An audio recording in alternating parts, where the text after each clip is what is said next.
నంద్యాల జిల్లా పాములపాడు మండలం వేంపేట కారంచేడులో జరిగిన దళిత మారణ హోమం ఎంతో దుఃఖాన్ని మిగిల్చిందన్నారు సిపిఐ ఎంఎల్ పార్టీ నాయకులు.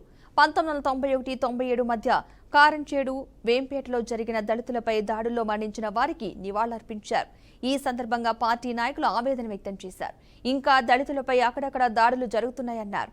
ఈ సమాజంలో ఎస్సీలపైనే అట్రాసిటీ కేసులు బనాయిస్తున్నారని మండిపడ్డారు.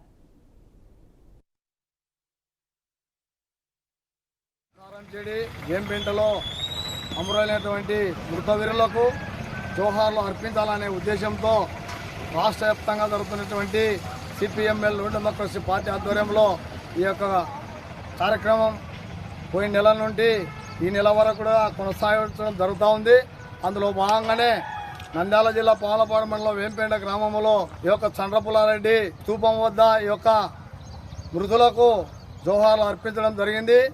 ఆ రోజునటువంటి 1991లో జరిగినటువంటి సంఘటన, ఆ రోజునటువంటి దుర్మార్గమైనటువంటి వివక్షత అంటరానితనానికి వ్యతిరేకంగా ఈ యొక్క ఎర్రజెండా నాయకత్వాన విప్లవ పార్టీలు